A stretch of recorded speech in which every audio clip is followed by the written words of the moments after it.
Hey guys, what the fuck is up, you guys? My name is eManDan642, and welcome to a review of the second One Piece saga, Alabasta. This saga is a major step up from East Blue. I like East Blue a lot, but it wasn't nearly as interesting and as exciting as what One Piece would later become. There is a lot to unpack in this saga. There are 5 arcs in Alabasta. But the arc that really matters is the Alabasta arc itself. Just like I did with East Blue, I will be rating each arc individually, as well as one score for the entire saga. You don't need an introduction to this saga. It's pretty much a continuation of the last saga, except better. It's hard to really talk about the saga because the Alabasta arc was fantastic, the best One Piece arc so far, and everything else was pretty good. I did like all the other arcs, but they were very overshadowed by Alabasta. The first 4 arcs built up to the last arc. The core of East Blue was just Luffy finding a crew, and by the end, he did. Not a big crew, but a crew. And at the end of the saga, they started to head for the Grand Line, and that is where this saga starts. I will go over every arc and get to the magnum opus, Alabasta. So after leaving Logtown, the Straw Hats head for Reverse Mountain, the entrance for the Grand Line, and the crew gets swallowed by a massive whale, Laboon. This is a 2-episode arc, and nothing really happens here except we meet these 2 weirdos named Mr. Nine and Miss Wednesday. Luffy saves Laboon from them, and they receive the log pose, the only compass that will work in the Grand Line. It was a decent arc. It's hard to say anything about it, since it was only 2 episodes long. I'm giving Reverse Mountain a 6 out of 10. The Straw Hats take Mr. Nine and Miss Wednesday to the next island, Whiskey Peak. Everyone at Whiskey Peak treats the Straw Hats like heroes and throw a party for the pirates. But actually, the entire island is populated by bounty hunters, working for Baroque Works, an underground organization meant to capture pirates. We meet Mr. Five and Miss Valentine, who are looking for a spy in their organization. It's revealed that Miss Wednesday was actually Princess Vivi of the Alabasta Kingdom. Vivi found out that the leader of Baroque Works is trying to start a civil war in Alabasta and take over the country. So she was trying to find out who. The Straw Hats agreed to help Vivi and escape the island. This was a good arc that worked as an introduction for the Foreseeing story. I really like how each arc is actually connected to each other, and I like how things are getting more serious. We find out that the leader of Baroque Works is a pirate by the name of Crocodile, who is one of the 7 warlords of the sea. In other words, he's very powerful. So already the stakes are pretty high, with this big organization and powerful pirate after the Straw Hats. Things are getting interesting. I'm giving Whiskey Peak a 7 out of 10. The next arc is Little Garden. Little Garden is an island inhabited by 2 giants, Broggy and Dory. These 2 have an ongoing fight that has been going on for 100 years. This fight is interrupted when Mr. Five puts explosives in Dory's drink. The giants were cool, but the best part was the fight with Mr. One. It's one of those fights that are more involved. It's not just a one-on-one fight. It's mainly Luffy and Mr. 3, but Usopp and Broggy help, along with Mr. 5, Miss Valentine, and Miss Golden Week. It's the first real fight of the saga, and it does not disappoint. I'm giving Little Garden a 7 out of 10. The Straw Hats have to take a detour when Nami catches a severe fever. I think Nami's character has a massive overhaul in this saga. She was the least interesting character before, at least until Arlong Park. But in this saga, she is more of a driving force among the Straw Hats, namely the voice of reason character, for the most part. But she is the most normal in the crew, and she is there to guide everyone when they're acting stupid. Nami is the first character to have a full character arc, and after Arlong Park, she becomes a much better person and character. Anyway, they land on Drum Island. Drum Island was recently attacked by a pirate named Blackbeard, and the ruler of the island, King Wapol, fled in fear. Wapol was a dictator who drove the island into ruin, and when he left, he took all of the island's doctors with him, all except for one, Dr. Kureha. So the Straw Hats must take Nami to her before her condition gets any worse. Only problem is Kureha lives atop Drum Castle, and Luffy has to scale a massive mountain to reach her. So Luffy takes both Nami and Sanji, who was injured earlier, up the mountain. One Piece is a show that can definitely take a toll on the characters, physically and mentally, and when Luffy is scaling the mountain, you can see the pain he is in. He is in a blistering cold, his fingers are bleeding, but he pushes through. This seems like single-handedly the hardest thing Luffy has had to do in the show, and it's not even a fight. Luffy is usually a very immature and impulsive character, one who doesn't take things too seriously, especially in this saga. Luffy is a complete moron at times, sometimes harming his crew more than helping them. But there are those few moments where he is level-headed and is only focused on the task at hand. In this case, he nearly kills himself to save Nami and Sanji. But Luffy makes it. He is saved by Dr. Kureha and her assistant Tony Chopper, who is half reindeer. Chopper is a great character with a very sad backstory. At birth, Chopper was a reindeer, but at a young age he ate the Hito no Mi and became half human, so he was outcast by all the other reindeer. He was taken in by Dr. Hiriluk, who was the only other doctor at Drum Island aside from Dr. Kureha. Hiriluk taught Chopper everything he knew about medicine and was the only person who called Chopper his friend. Hiriluk passed away and Chopper was taken in by Kureha, where he remains today. Chopper is definitely what makes this arc as good as it is. It's not an amazing arc, but it's really good. Well, everything with Chopper is. Everything else is good. Wapol makes his return and heads for the castle. Wapol is a very generic character.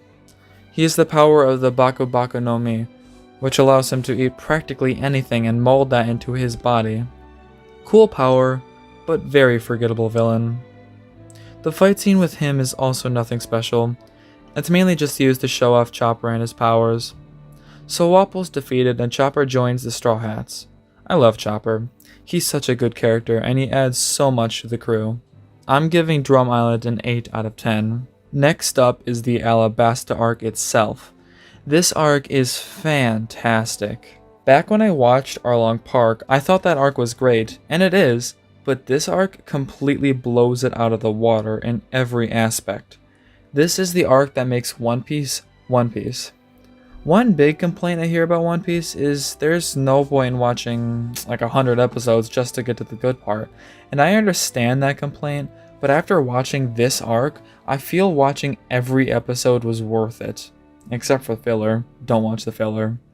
Not only watching this saga that is built up to this grand story was worth it, but watching all the way back from the beginning was worth it. This arc is long as fuck. It's 39 episodes. That is long just for one arc.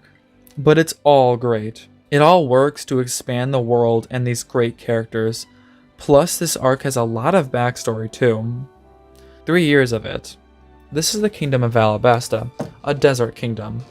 First off, I like how we come from a snow island straight to a desert island. It's really interesting and it shows the unpredictability and severity of the Grand Line. 3 years ago, rain stopped falling in Alabasta, and since this is a desert country, that's really bad. The people started to turn on the king and formed a rebellion. So far, we know that Baroque works and their leader, Crocodile, is behind everything. How? We don't know yet. There's a lot going on. The main Baroque Works members that we've seen so far were Mr. 3 and Mr. 5. But there are plenty more that are introduced. First, Mr. 2, this weird flamingo man. He's an alright character that we will definitely see more of later. We're also introduced to Porcas D. Ace, Luffy's brother. Ace is an awesome character. He has the power to turn his entire body into fire. Ace is so fucking cool. We don't see too much of Ace, just enough for you to want more. Ace brings up a lot of questions though, like, is there a connection between Luffy, Ace, and Gold D. Roger? What does the D mean in all of their names? And I think that's why Ace is here in the first place.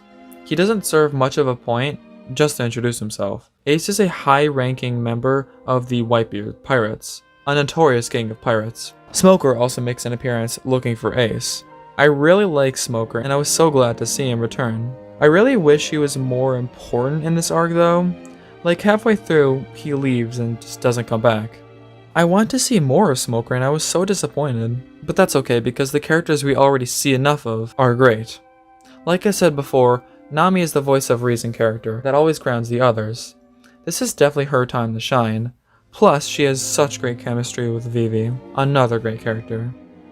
Vivi has grown a lot in the short time we've known her. She has grown together with the Straw Hats. She may not be a full-time member, but she was certainly good enough to be one. The only character that has a few negatives was Luffy, at least in the beginning. Luffy made numerous stupid decisions that negatively affected the rest of the crew. I know he is a very stupid character, but it was a bit excessive. So the Straw Hats make their way to the town of Yuba, the headquarters of the Rebel Army. I love how massive Alabasta is. Every island we visited before Alabasta was just 1 or 2 towns, and not much more. But Alabasta is massive. We visit multiple different cities that all feel different and interesting. All of the different locales justifies this arc being as long as it is. As we continue on, we find out that the rebel leader Kaizo is Vivi's childhood friend. I love how this even more involves Vivi, and it makes her all the more determined to stop Crocodile. Speaking of, we begin to see more and more into who he is and his plan. Crocodile is by far the best One Piece villain we've seen so far. He is so cold and calculated. He has an excellent plan to take control of Alabasta. The Straw Hats realize that the rebel army is no longer in Yuba, so they decide to face Crocodile directly by going to his casino in Rain Base. Alright, so spoilers now. Click to the timestamp. The Straw Hats along with Smoker make it to Rain Base and get captured, and after a really cool scene with Sanji, they are saved. The building collapses and starts sinking, and since Luffy, Chopper, and Smoker are all Devil Fruit users, that's not good. They make it out to safety though. But as of the request of Luffy, Zoro saves Smoker. Why does Luffy do this? We don't know. Does Luffy need a motive? Not really. And since Luffy saved Smoker, Smoker lets the Straw Hats go stop Crocodile without his interference. I like this moment because it shows a side of Smoker that we haven't really seen in many of the Marines thus far. I like the idea that Smoker is this infamous pirate hunter. He doesn't even like the 7 warlords because they are also pirates. Maybe it's because the Straw Hats are doing the right thing by stopping Crocodile and that's why Smoker let them go, or maybe it's because Luffy saved him, we don't know. But I like the side of Smoker. Again, I do wish he didn't completely disappear after this point though. We haven't seen that much of Smoker up to this point and I'd really like to see more. Anyway, the Straw Hats escape, but they are confronted by Crocodile. Luffy stays back to fight him while the others go to Alabarna, the Alabasta capital, to prevent the civil war. Something insane happens here. Something we've never seen up to this point in One Piece. Something that completely shatters expectations of the series. During the fight between Luffy and Crocodile, Luffy is defeated. Not only that, but he sustains a serious injury and is left for dead. And Luffy would have died if it wasn't for Miss All Sunday, who saves him. At the same time, the Civil War starts in Alabarna, and the other Straw Hats have to fight other Brogue Works members. These fights are great. I love that each of the Straw Hats get a time to shine. Usually it's Luffy taking full charge with the occasional Zoro and Sanji, but these fights show the best of each member. First off, Nami fights her first one-on-one opponent, Miss Doublefinger, who's Mr. One's partner, so you know she is very strong. Nami requested that Usopp make her a weapon for her to use, and he makes this staff with many hidden party tricks. This fight is very comedy-centered, but it's still very engaging. Nami may not be very physically strong, but there is one thing that she has over the other Straw Hats. She is smart. This fight is more of Nami strategizing a way to defeat her opponent and not beating them down. She eventually comes out on top. I love how Nami deals with her own strengths and weaknesses, and learning to fight for herself. It's so motivating to see her succeed. Usopp and Chopper have a double battle against Mr. Four and Miss Merry Christmas. This is Chopper's first fight as a Straw Hat and Usopp's second fight since Arlong Park. This is another great fight that shows off the teamwork of these two characters. They both give it their all. Usopp is a coward, but this is the bravest we've seen him, using strength and smarts to overcome their insanely strong opponents. This fight proves both characters' importance as Straw Hats. Sanji's fight against Mr. 2 was the least interesting of them all. It was a great fight, don't get me wrong, but it wasn't as much of a test on Sanji as the other fights were. It's mostly an endurance test for both Sanji and Mr. 2. It's very evenly matched most of the fight until Sanji reigns victorious. And finally, Zoro versus Mr. 1. Mr. 1 can turn his entire body into steel. Already, this is a great matchup for Zoro. So Zoro must overcome his weakness and learn how to cut steel. This isn't really much of a fight, to be honest, just Zoro mentally training himself to cut steel. The build-up is amazing. Zoro goes through his own mini character arc, but the payoff is kinda underwhelming. Zoro and Mr. 1 launch at each other, and Zoro slices Mr. 1. That was it. I wish there was a bit more of a fight at the end, but it was still so cool to see Zoro cut steel. Those aren't all the fights though, because Luffy confronts Crocodile again at the palace to fight him. This time, Luffy knows Crocodile's weakness, water. This fight is much more evenly matched, but in the end, Crocodile defeats Luffy again. Not only did Crocodile defeat Luffy once, but twice. Crocodile is a very powerful character. It's revealed that Crocodile's goal was to uncover a poneglyph located in Alabasta that leads to the location of the ancient weapon Pluton. Miss All Sunday can read these poneglyphs, and that's why Crocodile hired her. At this point, we see the full extent of Crocodile's character. We know the full extent of his plan. Every part is so calculated and thorough. He is a man who thought about everything. From taking control of the royal and rebel army, he single-handedly starts the Civil War. He stopped all of the rain not only to start a feud, but also because it was a weakness to him and his ability. And he framed the king, starting the entire revolution in the first place. There are so many layers to Crocodile's plan, it's insane. So Luffy fights Crocodile one final time. This fight is amazing. It's so thrilling. Luffy now knows Crocodile's weakness. Luffy uses his own blood as a water source to fight Crocodile. Luffy finishes him off, ending this amazing fight. And immediately as Crocodile is defeated, it starts to rain. This is great symbolism for the fighting and conflict being over, as well as it actually making sense since Crocodile was the one stealing all the rain in the first place. Crocodile is stripped of his title as a warlord and is arrested by the Marines. Luffy's bounty is increased from 30 million berries to 100 million, and Zoro gets a bounty of 60 million. Vivi decides to stay behind and protect her kingdom instead of continuing her journey as a Straw Hat. Vivi was a great character, but I like how she stays behind. This series is about following your dreams, and Vivi's dream stays in her kingdom of Alabasta. As the Straw Hats are leaving, we get an amazing send-off as the Straw Hats raise their arms with the X on it as a sign of their friendship. I'm giving Alabasta a 9 out of 10. Alabasta was a great saga. Even though Alabasta and Drum Island were the only arcs that I really enjoyed, I love the progressing story throughout each arc. Alabasta was the arc that made me love One Piece, and I'm sure it's only going to get better from here. I'm going to give One Piece Alabasta Saga an 8 out of 10. Like 5, I think. Yeah. Us? I'm not sure. I guess. Mom just said to go with him, so I guess I am. Overall, it was a really good saga. Similar to East Blue, there's a lot of good and a little not so good. I'm very excited to continue the series in both watching and reviewing. This is such a great series that everyone should watch. This has been One Piece Alabasta Saga. Fuck you.